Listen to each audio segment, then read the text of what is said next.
Hey everyone, this is Mike with the One Stop Co-op Shop, and today I'm doing a playthrough of Tales of the Arthurian Knights, the follow-up to the classic Tales of the Arabian Nights, but set in the lands of Camelot. And disclaimer that I got a review copy of this one. And if you like the content on the One Stop Co-op Shop, consider supporting us through Patreon. You get early access to our videos and exclusive videos every month you can't see anywhere else. You can also listen to our podcast for reviews and design discussions, or join the conversation on our Discord. So if you haven't seen Tales of the Arabian Nights before or heard about Tales of the Arthurian Knights, it's a super straightforward game. You have a little standee for your character. Each turn you move a certain number of spaces, and then through a combination of cards and a giant book of tales, you get to have little narrative adventures and level up and try to earn these destiny points that are kind of the key to victory. In the competitive game, you can play for 4, 8, or 12 rounds, and whoever has the most destiny points at the end wins. But in the solo co-op game, you're always supposed to play for 12 rounds and then see if your total amount of destiny earned is at least equal to whatever difficulty setting you chose. And I'm going to try for the basic Knight difficulty, needing 45 destiny points. Now, technically, the rules say I'm supposed to build a destiny pool and then pull the tokens out of there, and then at the end, if I've emptied the destiny pool, I win.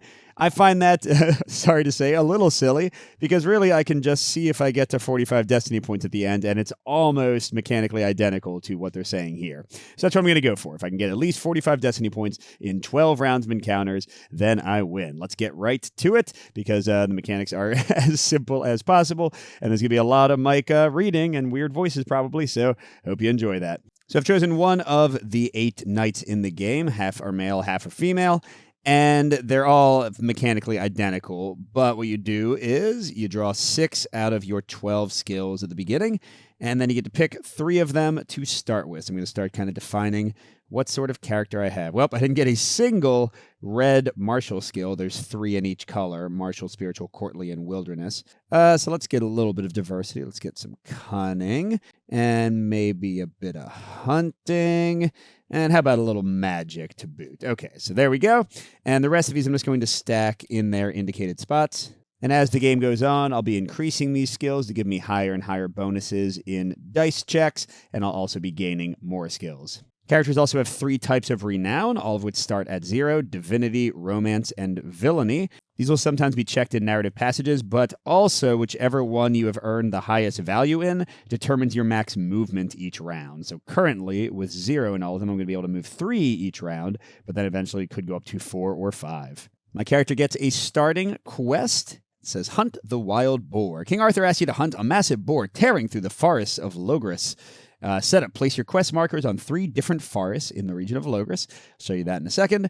And then whenever I reach an encounter, I have a standard encounter and remove my quest marker. And when I've been to the 3 forests I chose, I will get a free wilderness skill upgrade and a free destiny point. So just kind of a basic indication of where I might want to go at the start of the game. And what I do is you can have up to 2 active quests at a time. So I'm going to put the 1 here to show that the 1 markers correspond to this quest. If I get a second quest simultaneously, I'll use the 2s to mark that quest spaces. There's a very huge, very vertical board, but I'm starting out in Camelot, and I can only move 3 around. So let's, I guess, pick the nearest forest, right? Well, here, this one we can put like a little bit farther away. And we're ready to go, starting in the Golden Age of Camelot. There are 3 ages in the game, each taking 4 rounds, which just means me moving 4 times and having an encounter 4 times. And these numbers here are going to help resolve some of the encounter cards I draw. But for now, I'm going to read entry 1000 to kind of get our little narrative kicking off point. King Arthur Pendragon, the lord of 100 kings spanning Logres, Scotland, Ireland, and Brittany, stands at the head of the round table. My noble lords and ladies, he says after a pause of admiration, I challenge you to go forth and ride until you have found adventure befitting your legend.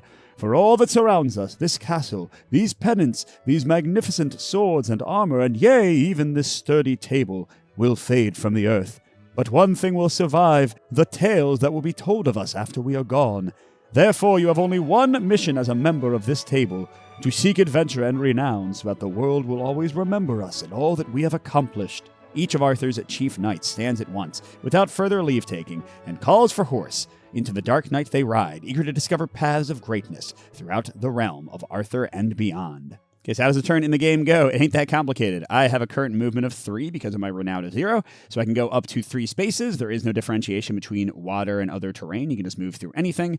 I will go to there because I want to have my first encounter. And then I will have an encounter here, and I'll read some stuff, and some things will happen. I might roll a die, and that's my entire turn and 1/12 of the game. So let's see what happens here in this forest with a value of 1. I'll show you what all that means. So I draw the top card of the encounter deck, and I'm going to get one of 3 types of cards. This is one of the 3 types called a Milieu card, Magnificent Feast. In this case, I put it on the current age card, so it's going to create a 4-digit number. You always get a 4-digit number. And in the case of Milieus, what matters is what type of terrain I am on. So I'm going to have a Magnificent Feast in a forest during the Golden Age of Camelot, 2224. If it had been a different age or a different type of terrain, I would have had a different encounter. So I guess that would be, 6 times 3 ages, so 18 different types of Magnificent Feasts that I could experience. Here we go, though, 2224. So this is going to take me into a narrative encounter. Usually the first entry you go to just kind of sets up what's going on and gives you a choice,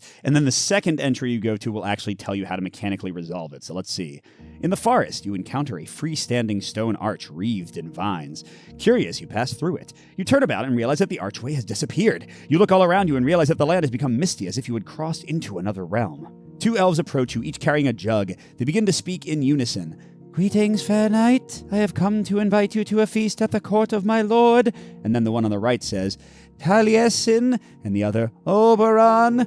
The 2 elves glare at each other, then start to walk away in separate directions, each clearly expecting you to follow him deeper into the other world. I feel like I might have heard about Taliesin. I do teach a bit of Celtic mythology in my mythology class, but I don't remember. Oberon, though, is from A Midsummer Night's Dream, and he's kind of a jerk, so let's go with Taliesin. Okay, so now the second entry will give us usually our options of how to resolve it, usually which skills we can potentially use. And if you're playing solo, you don't want to look underneath this line here because it's going to show like the actual difficulty, because often your different options will have different difficulty or different rewards.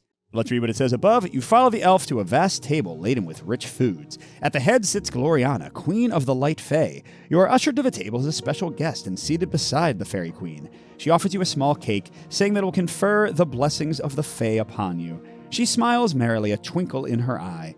You may use wisdom to determine if you can trust her, or you may use honor to inquire as to whether you truly deserve such a gift. Well, I don't have either of those skills, so I'm going to get a +0 bonus to either one, but I will go for honor. So I roll a d6. If I had a pertinent skill, I would add its value. Well, that was great. I'm pretty sure I'll be fine here. All right, here we go. So it says honor 3 plus location number. Not all of them will be like this. Many will just have a set value, but this one is based on our location number to determine how difficult it is. So that's what this 1 here means. And usually when you have one where the difficulty is based on the location number, the reward is also based on the location number. So as you get more powerful, as you earn more skills, you might want to try to go to the 3s and 4s and 5s of the world to get better benefits. But clearly, a 6 is way more than 3 plus 1, a 4. I just needed to equal it. You protest that only the most deserving knight should receive such a gift, but the fairy queen holds up her hand. "Fair knight, your humility and goodness reveal that you, in fact, are the most worthy for such a blessing. Take it, free of tricks and play." She touches your head and you feel goodness and power fill your body. Then the other world winks out of sight, returning you to the arch in the forest. So now we get a bunch of rewards. These little vertical lines are supposed to stand in for end, just so they can fit more stuff in the book. So I'm gaining destiny equal to 1 plus the location number. So again, because I had an easy location, I'm only going to get 2 destiny. If I had passed a really tough check, I might have gotten 5 destiny. 1 rank of romance, that's a renown. 1 rank of divinity, that's another renown. And I become blessed, which is a status effect. So let's look at all of those. It's the first 2 destiny. What did I say? I wanted 45. So I definitely need to pick up the pace if I'm going to get that many in 12 rounds. And then both of the positive renowns, divinity and romance, increase by 1. Some skill tests will actually just check what your renown is with no die roll needed. And as I already said, renown will determine your movement. So if I can get a bit more of either of these, then I'll be moving faster. And then each character has their own deck in alphabetical order of different status effects. Where's blessed? There we go. Oh, this one is great. You've been sanctified by divine power. Whenever you roll the die, roll twice and take the higher result. I don't mind if I do. Now, how status effects mostly work, although a few persist forever, is that you put this little token on the 0 when you first get it, and then at the start of each ensuing round, it ticks down 1, and when it falls off, you lose the status. So I'm going to be blessed for the next 3 encounters I have, assuming I don't become accursed and lose it. So not a bad start. I didn't gain any new skills, but more renown and blessings are pretty great. And per my quest, I removed this since I had an encounter in that forest. And now if I can go do the other 2, I'll get a little extra bonus to help me out. And that's an entire round. Doesn't take very long. Let's do another one. 1, 2. We're going to have a quest in this forest. Draw an encounter again. Oh, and this one, very interesting, is a location quest. And this is actually pretty lucky because it's kind of close to me. So how these work is nothing really happens right now. I am going to read 2611, but it won't give me any benefits. It's just like a little narrative passage talking about how I've been invited to a place of power. You can see several here: Stonehenge, Morgan Le Fay's castle, the Green Chapel, and they have these sort of different looking paths to them because you cannot move into these locations unless you have the location card that gives you permission to enter, and then you get into a more epic encounter than normal. And how it works is when you go, you always go to the same encounter entry just based on your age. There's less diversity in these. Also, only one player can do these per game. Once you've done it, it is removed from the deck, even if you shuffle back through it later. And as a little extra encouragement, you get a free destiny placed on each location card you have, and you will earn that destiny when you go to the location, whether or not you actually succeed in what happens there. So you may enter the Green Chapel when you arrive. Okay, so let's go ahead and go to 2611 for now. In the distance, you spy a towering knight wearing green mail and riding a magnificent horse of verdant hue. When the knight sees you, he stops and waits for you to approach. "You have courage, knight," he proclaims with a gruff voice. "If you dare test your mettle, meet me at the Green Chapel during your travels. I will await you there." He then gallops off at an unearthly pace. I hope it's not the Green Knight where we have to take turns cutting each other's heads off, because that would not be great. And yeah, then this is always the same. It just reminds you, hey, now you can go to that location. Hey, put a destiny point on there. The rest is pretty rote. So yeah, like if in future games I encountered the same location, you don't even really need to read. And this is, in a way, a waste of a round, but the location rewards tend to be better than a regular encounter. So, it's not great to get a location sometimes, but it's not necessarily terrible either. Although it is slightly annoying is that I wasted my first round of being blessed for nothing. But I'm going to be able to get to the Green Chapel before the blessing runs out. That should be super helpful. Because look, I'm here for this round. Next round I can get to that forest and finish my quest. And then 1, 2, 3, boom, I'll be able to lock in the Green Chapel on the final round of this age, which is awesome. But yeah, I have completed my quest a bit more. 1 more forest and I'll have finished hunting the wild boar. And yeah, going to round 3. 1, 2, 3, let's do it. What have we got? Oh, it's another milieu. There is one more type of card, and it's actually one of the most common ones, so eventually we'll draw it. But here we are interrupting a clandestine meeting in the forest, 2220. You are wary from travel and abruptly realize that you have lost your bearings in the midst of a grand forest. As you stop to survey your surroundings, you hear the sound of voices in the distance. You approach cautiously and discover a gathering of men and women wearing green and white robes. The mysterious folk stand in a wooded grove dominated by a massive oak tree. As the company holds hands in a perfect circle, you listen to them chant about an otherworldly artifact that they have just hidden, as well as their hope that a worthy champion will discover the relic at the appointed time. Moreover, they indicate that they have buried the mystic artifact deep beneath this grove without leaving a trace on the forest floor. So I can steal the artifact or help them. I mean, so far I'm not going villainous, I'm going romantic and divine. So let's do 1838 and help them keep it hidden for somebody else. You enter the clearing, and the assembled company turns to you in shock. They circle around you and ask what you saw and heard of their meeting. You explain that you have only recently arrived, but that you learned the power of their gathering. The group explains that they are druids, protectors, and devotees of the natural world, and that they must ensure the preservation of the land by guaranteeing that their grand plans occur as they have preordained. You may use cunning to assist them in keeping the artifact hidden, or you may use honor to help them discover the true knight. Well, I have cunning for +1, and I don't have honor, so let's go for that. So +1, and I get 2 rolls with my blessing. Oh, that's already pretty good. That's a 6 or a 2. Well, let's use the first one. And in this case, the cunning option is a static 4 difficulty, so my location does not matter. You propose that the druids seed a series of decoy artifacts across Britain, false treasures that will help obscure the location of the genuine relic. If the druids can ensure that the true hiding place does not attract attention, then they can subtly direct the intended knight toward the artifact while others are distracted. The mystics agree to your plan and immediately delegate tasks to a member of their order. They thank you for your clever assistance and send you on their way with their blessing. What the heck? So I gain 2 destiny again. I gain 1 courtly skill of my choice, and I become blessed, which just means that the counter reset. That's not terrible, but still, I kind of wish that I'd gotten something else. And courtly skill of my choice means any yellow, so I could either get honor or diplomacy at level 1 or increase a yellow that I currently have, cunning, to level 2. I am going to do that because at the end of the first age, which is after next round, I'm going to earn bonus destiny based on my highest skill or rank of renown. See here, right? End of age 1, gain destiny equal to highest skill rank or rank of renown. So there we go. And yeah, my blessing is back to a 0, so I'm going to have it for a while longer. And I have completed my Hunt of the Wild Boar, which means I get another destiny and a wilderness, a green skill of my choice. And again, I could dip into something new, but let's keep boosting things up, because at the end of age 2, you get bonus destiny for every skill that's at 3 or higher. So I kind of, at least in the plays I've had so far, I like to get several skills to like a medium level to where they really make a difference, and then start splashing into other options. Okay, and here's an exciting one. It is round 4, the last round of the first stage. The game goes very quickly in solo. Let's hit up that green chapel. And again, this is entirely based on my age. So I'm going to go to 2511 because I'm in the golden age of Camelot. Here we go. The forest grows dark as you delve deeper into the twilight wood. Soon you can barely see your own outstretched hand, and you are uncertain if you should continue.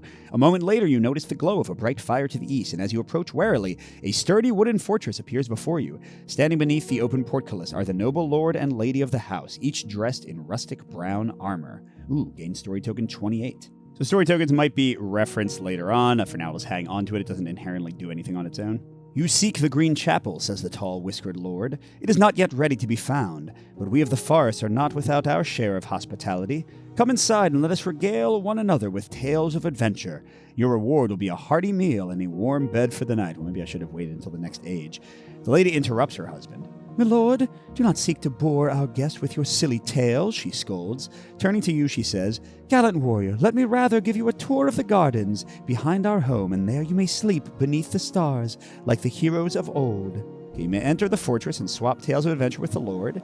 You may allow the lady to lead you to the gardens. You may refuse the couple's hospitality and tell them you would rather seek the green chapel on your own. Well, I'm not necessarily going to be great at either of these. Let's go to the gardens, 1906. The lord laughs heartily and returns to his fireplace. Meanwhile, the armored lady takes you by the hand and guides you along a stream that runs a path the north side of the fortress.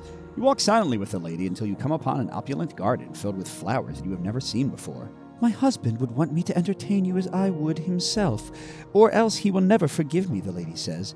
He is a great warrior, as am I, she continues, touching the pommel of her sheathed sword. Oh, but he is a great lover, too, and without warning, she leans in and kisses you gently on the cheek. Which form of entertainment would you require of me, fair one? Blushing. Ooh, let's see. Okay, I can fight with sword and shield or seduce her with diplomacy. I don't know either of those, but I mean, so far I don't have any red, so I kind of like the idea of being focused on like yellow, green, and blue. Let's try seducing. All right, so I have no bonus, but I am blessed. Uh-oh. It's a bad first try there. Oh, yes, okay. Oh, and that will do it. A 4. Your beauty was without compare, you say. If your lord allows such entertainment, then I would be satisfied with another kiss. She closes her eyes and kisses you softly as you requested. Laughing gaily, she then nudges you to the ground and falls on top of you. Uh-oh. It is clear that you are welcome to whatever delights you fancy. Woo. When you awaken at dawn, the fortress has disappeared, but you feel refreshed, I bet I do, and ready to adventure anew. All right, so I gained 3 destiny, plus I get the destiny from the Green Chapel card itself, so 4, not bad. And I get a courtly skill of my choice, 2 ranks of romance. Heck yeah, that's going to push me into having extra movement. And if I'm betrothed, that would gain 1 rank of villainy. Yeah, you'll see that a lot if you get married to somebody and then you sleep around, you're going to become more of a villain. Kind of makes sense. All right, 1 courtly skill of my choice. Well, let's bump cunning up to 3. And then 2 romance gets me to 3 as well. And yeah, not bad. Now I can start moving 4 every round. That was a good result. But that takes us into round 5, which means age 1 is ending. Let's read about it. Every knight of Camelot is invited to celebrate the Feast of Pentecost at the Round Table. Every knight may immediately move to Camelot if they wish. Knights who are imprisoned, lost, smitten, or unhorsed cannot move to Camelot at this time. Well, yeah, I will. I don't really know where I need to go next. King Arthur calls for the feast to begin, but his brother, Sir Kay, rebukes him soundly. "My lord Arthur," he growls, "at every high feast you have waited for some adventure to befall the court before we commence eating. Shall we break the tradition now?" "You are right to scold me, Kay," responds Arthur.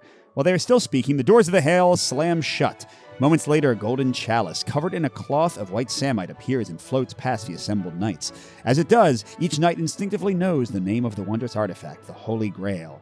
Afterwards, the Grail disappears, and a feeling of loss settles on every knight in Britain as the world descends into a barren wasteland. Every knight feels the call of the Grail and must respond in the way that guides them. This is terrible. This didn't work out well for any of them in the story. Whether to fathom the mysteries of the Grail, or to protect the ones whom they love in the absence of the Grail, or to rejoice at the departure of the Grail. Okay, so we scored Destiny equal to our highest skill or Renown. That's both 3 for me, so I get 3 Destiny. Brings me to 12 total, so less than a third of the 45 I'm going for. But, I should theoretically be doing tougher challenges and getting higher Destiny rewards as time goes. After scoring is complete, every knight draws 1 quest card and gains 1 skill of their choice. In addition, every knight who is betrothed and not a villain gains 1 rank of romance. Well, sadly, I'm not. All right, so I get a full quest this time, not a starting quest. Dragon Slayer. A vicious dragon is laying waste to a distant kingdom. Okay, so this is important in solo and co-op. You'll have a lot of quests. It'll have another player choose a region so that they can put it far away from you. But in the solo co-op game, you use these little solo co-op cards. So I'm going to draw until I get a region that is not my current region, Logris. So Cornwall, that's actually right next to me. So a real player in a competitive game probably would not have been that nice, but I'll take it. So I get to pick any city in Cornwall. Well, let's do the slightly lower value one in case it matters. And am I close enough? 1, 2, 3, 4. No, it'll take me 2 turns to get there. When you reach the city, you may battle the dragon using either mounted or sword and shield with 2 plus the location number.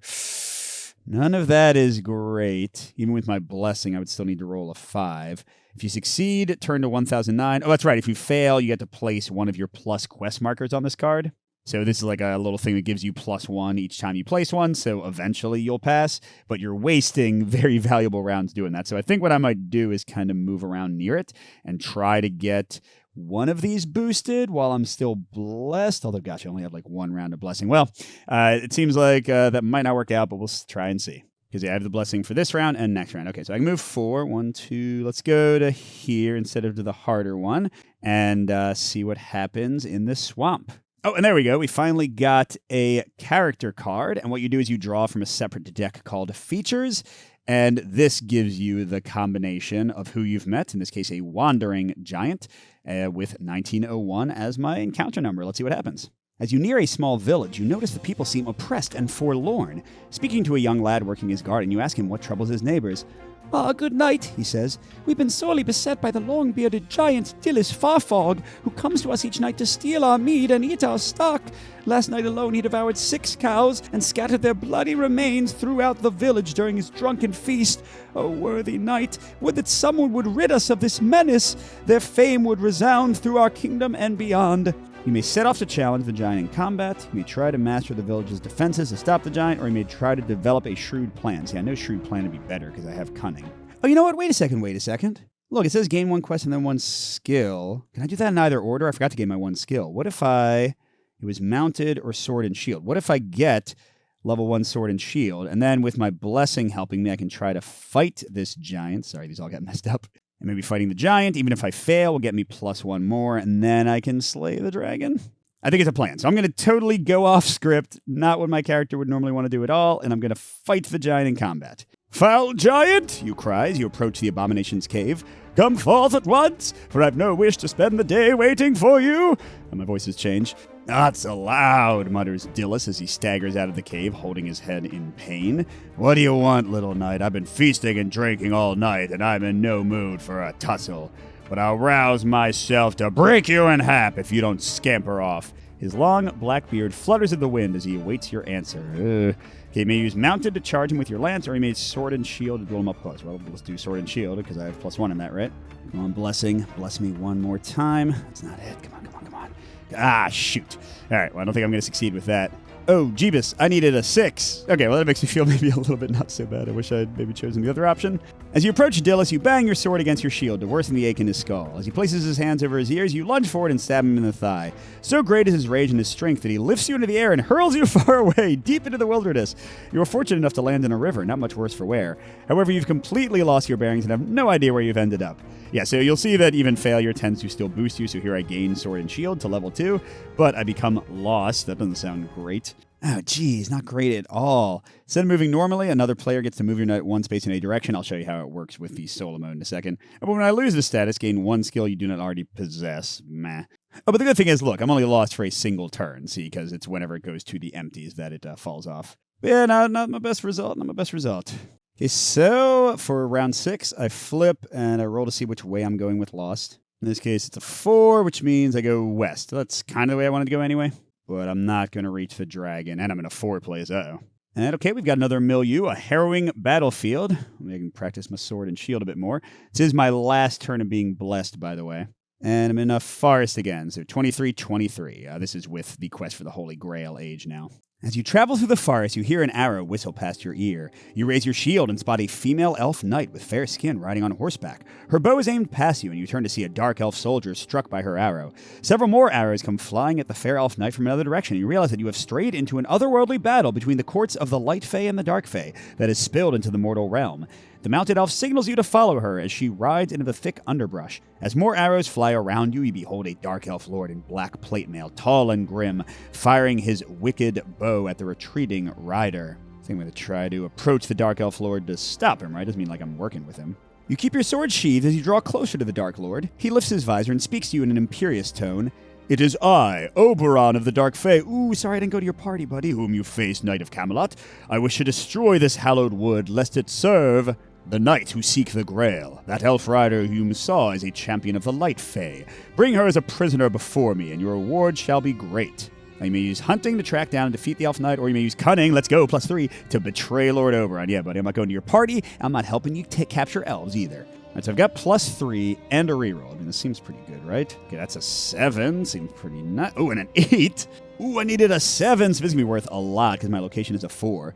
I will serve you faithfully, my lord, you say, but you intend just the opposite. You hasten after the elf knight and follow her trail until it abruptly ends. You hold up your hand as a gesture of peace and call out to her. A moment later, you hear the draw of a bowstring and see an arrowhead beside your temple.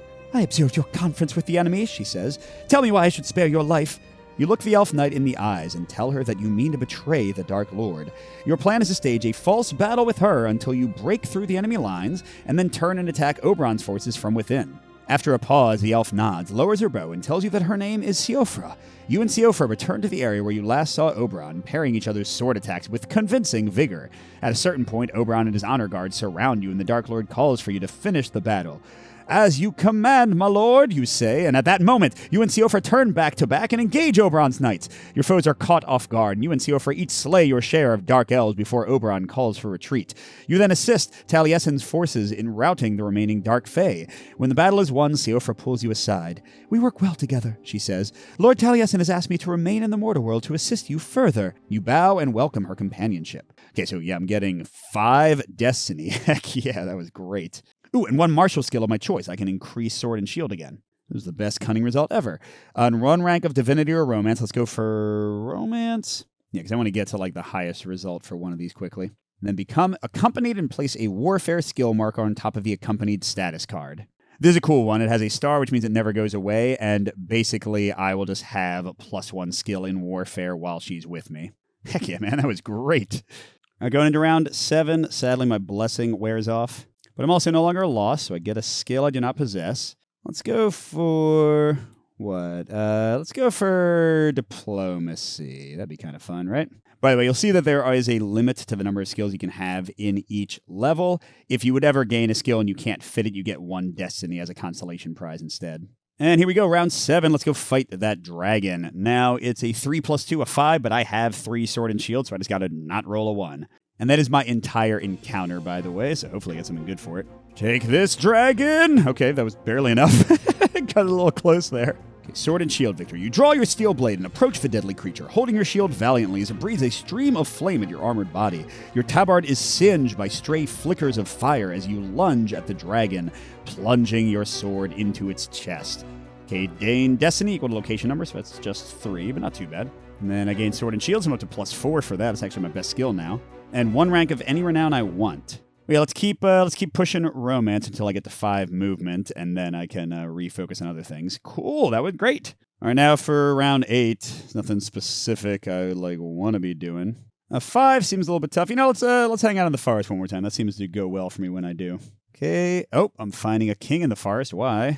An amorous king. Hey, buddy, I got some cunning and some diplomacy and romance. 10,005, or not 10,000, 1,005. You cross paths with King Mark of Cornwall. Hey, and actually in Cornwall, that's kind of a funny coincidence, who leads a band of knights in search of his missing wife, Queen Isolde. Sir Dinas, the noble seneschal, tells you that the queen is suspected of treason and has fled with a companion to parts unknown.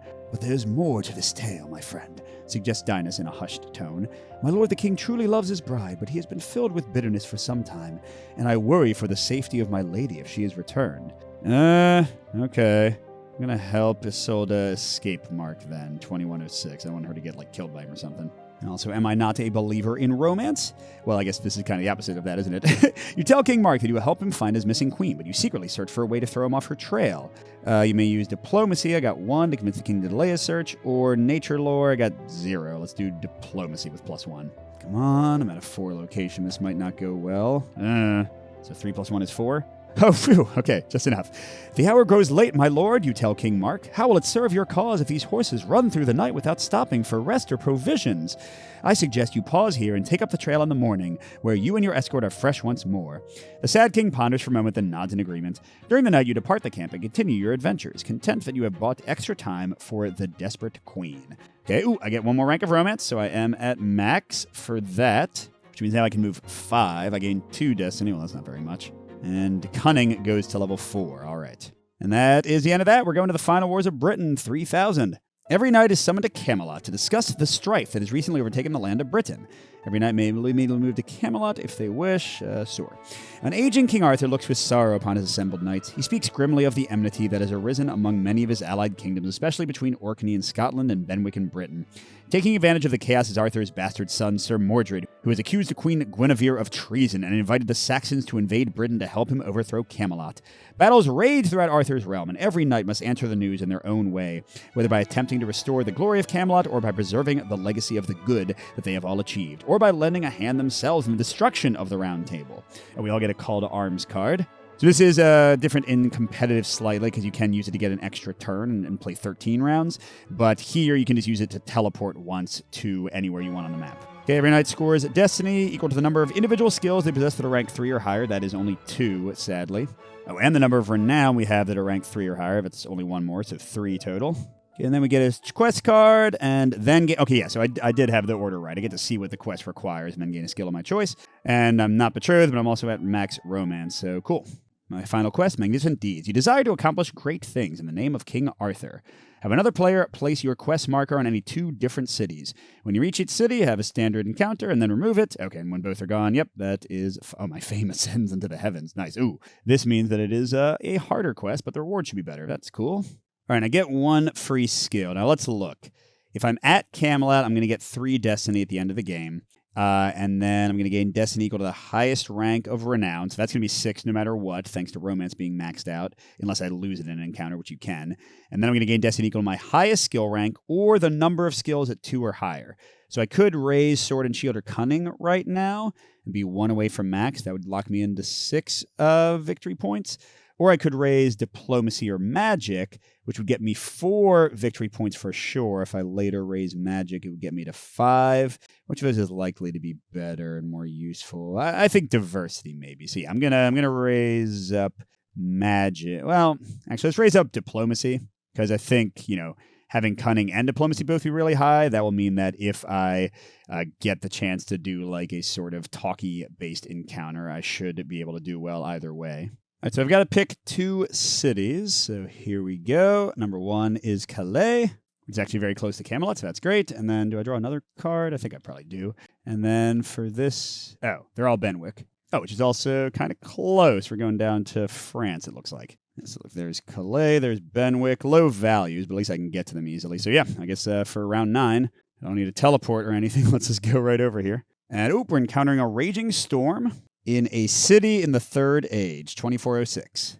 As you enter the town square, the sky grows dark and the wind whistles through the stones. Thunder rumbles overhead and thick drops of rain cascade onto the bustling masses. Moments later, a contingent of knights marches brusquely into the square. Declaring themselves the new overlords of the town, the knights seize gold from the merchants and demand that the townsfolk provide them with shelter from the storm. The tempest grows increasingly violent, and as more troops pour into the square, you spy a young girl who seems to have been abandoned. You worry that she will be hurt by the storm or trampled underfoot. Speak to the knights. Now, speak to the knights again doesn't necessarily mean I help them. Like, maybe I could use my cunning to get them to abandon the town or actually help the town. Let's try that. You approach a knight dressed all in black, whom you recognize as Sir Kroll Grievance. He explains that he and his companions are the vanguard of Mordred's army, here to secure the city for their lord. The gold we seize here today will help fund the takeover, he says, for there is no lord in this town, nor has there been for some time. Moreover, the storm is the perfect opportunity to ensure that the people become used to serving their new masters. You may use honor to challenge Sir Kroll Grievance, or you may use sword and shield to help him subjugate the city. Crud. I don't want to help him, but I'm really good at sword and shield. I guess that's the way my story's going to go, because I need more destiny to win. All right, so I've got a 4 plus 3, 7. I needed a 6, okay. This is stupid. Okay, you agree to help Sir Kroll Grievance, and he flashes a wicked smile. He points to an old woman and explains that she is the proprietor of an inn that will serve as suitable lodging for the soldiers. You approach the old woman. I needed a 6 for this, to beat up an old woman. Brandishing your sword and demanding that she support the army of Mordred. I should talk to the little girl. By permitting the knights to stay in her inn at no charge. A well-armed guard from the city stands forward to defend her, but you cut him down with swift and deadly precision. As the guard falls dead at the woman's feet, she submits to your demands. Okay, well, I get 4 destiny. That part's good. 1 martial skill of my choice, so I could still do sword and shield. But no, let's actually increase my warfare skill, because then with my accompanied, I'll have 2 overall to continue boosting my skills in a varied way. 3 ranks of villainy and lose 2 ranks of divinity. All right, well, at least my romance is still strong, but that sucked. Ah, man. Okay, well, let's try not to help the bad guys by accident anymore. Okay, round 10. Ooh, 1, 2, 3, 4, 5. Wow, yeah, I can get straight to Benwick. I was thinking I would have to maybe use my teleporting card. I'd rather save the teleporting card in case I get one more location so I can go straight there. Or teleport back to... Oh, that's right, it can't be used to teleport back to Camelot. Okay, I've met a rogue. 17, 13, a cunning rogue. Well, sir, I'm pretty cunning at 2. You approach a young man standing on a patch of dirt with a piece of parchment in one hand and a pickaxe in the other. "Greetings, knight," he calls cheerfully. "Perhaps you can be of service." He tells you that his name is Fitzroy as he shows you the parchment, which displays a map of the area. The map includes a large X, roughly where you are standing, and depicts a trail from a nearby cemetery that leads to the X. The rogue beams. "I have no doubt that it's some sort of treasure, but I'm struggling to dig through this rocky soil," he reports. You ask him where he discovered the map, and he tells you that he found it in a church. "Before you say anything," he warns, "it was just sitting there, in a locked chest, in a secret room at the back of the church, but I repeat, it was just sitting there." Fitzroy promises that if you help him find the treasure, he'll divide the spoils with you. I'm going to return the map to its rightful owner. Let's go back to being a nice person again. As much as you would enjoy exploring for treasure, you know this map belongs to the church. You may use piety, no, to convince Fitzroy that it's wrong to steal from the church, or cunning, yay, to trick him into giving you the map so you can return it. Okay, so plus 4, 10. I think we're good. Oh, geez, yeah, super good. It was location plus 2, so it's only a 5. You nod thoughtfully. "Oh, I'm sure I can help, but I'll need time to review the map first." Fitzroy starts to hand you the parchment, but suddenly draws it back. "Why?" he asks. "How will that help?" You tell Fitzroy that the map highlights an underground tunnel leading from the cemetery to the X. If you can find a softer place to dig that is further along the tunnel route, you can drop down into the passage and make your way back to the treasure underground. The rogue applauds your skills and hands you the map. You tuck it safely away and draw your sword. "Begone, knave," you say, "lest I punish your sacrilege with cold steel." The rogue's eyes widen, but he departs in fear. You return the map to the church and warn the priest to move the treasure to a safer place. A safer place? It was in a secret room in a chest? The priest thanks you and informs you that the treasure is being preserved for a time when the local people are in great need. As you depart, he offers you his blessing. Okay, so 3 destiny, 1 wilderness skill of my choice, a rank of divinity. Ooh, and I'm blessed again for the last 2 rounds. I'm going to get nature lore for the wilderness skill. If I get a chance to increase it 1 more, that'll be cool. And the 1 rank of divinity barely matters. Oh, and I gotta read my quest before I go into round 11. After adventuring through the vast lands of King Arthur, you are welcomed with open arms by the people who dwell at your final destination. Yes, the murderer and conqueror of villages. Definitely welcome with open arms. They prepare a feast in your honor, eating and drinking with you merrily till the hour grows passing late. You are then escorted to a magnificent bed and dream of your many triumphs. Ooh, 4 destiny for free? I'll show you my total in a second. 2 different skills of your choice. Heck yes. And 2 ranks of renown. Wow. Let's raise up my divinity so I have at least a 3 in all of them. And 2 different skills of my choice is easy. So warfare is already boosted to 2 from my companion. So boom. Now I've got 1, 2, 3, 4, 5, 6, 7 renown that's coming to me from the thing at the end. All right, so I'll get 3 destiny if I move to Camelot for round 12. But you can't have a regular encounter at Camelot. You just can draw an advanced quest card, but I wouldn't have time to do it. So let's go to Tintagel. And, the 5. Hopefully I can do something like really awesome and get a lot of stuff. Oh, found a dwarf. And he is lost. 2015. You meet a dwarf in royal clothing who has a rich coffer strapped to his back. When you near him, you can see that his clothes have been recently torn, that his face is bruised. "Prithee help me, good knight," he cries. "I'm Rodrigo, the servant of a wealthy lord who was injured while hunting nearby. I ran for help, but I've since lost my way. Please help me find him before he bleeds out." I'm not going to rob the guy. I'll help him. "Fear not, dear fellow," you say reassuringly. "I shall reunite you with your master." You may use hunting. I have +2 in hunting to trace Rodrigo's steps, or you may use wisdom to help the dwarf remember his way back to his lord. Let's do hunting. All right, so I got +2, and I'm blessed, so a 3 and a 6. Heck yeah. Oh, geez, I needed it. I would need a 7. Okay, you trace Rodrigo's steps and discover torn pieces of the dwarf's clothing that lead you back to his lord. When you arrive, his master is unconscious, but you bind his wounds and carry him back to civilization. When the noble awakens, he thanks you profusely and rewards you with the coffer that Rodrigo was protecting, which you can either keep or donate to a nearby abbey. Okay, gain destiny equal to the location number, so 5, beautiful. And then I gain 1 wilderness skill of my choice.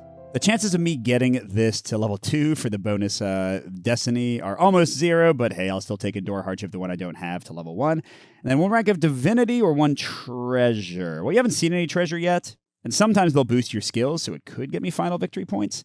What do I get? Sword of the Strange Belt. Okay, 2 ranks of piety. There we go. See, boom. I am now going to get bonus renown from that, or destiny. Before rolling the die, you may discard the sword to instantly succeed at 1 sword and shield skill roll. Afterwards, if your rank in divinity is 2 or less, become wounded. If you discard the sword, you lose the 2 ranks of piety. This ancient weapon is girded with a strap woven from the hair of a pious maiden. Nice. And all right, final round. Now, again, if I go to Camelot, I would definitely get 3 destiny. The chance I take in doing a regular encounter is that I might get a location card, which would be useless to me because I would not be able to have time to visit the location. You know what? Whatever. Let's go to Ireland. 1, 2, 3, 4. There we go. My wife and I have been to that general area. So it's a 4 mountain encounter. And, okay, cool, we didn't get a location. Instead, we found a mad maiden, 1407. Your travels bring you to a small, pleasant village. In the center of town lies a rich manor, and standing outside the manor is a young man staring intently at the highest window. He looks to you with great concern. "Greetings, fair knight. My name is Piers, and I stand in the same place every day to catch a glimpse of the maiden who dwells above.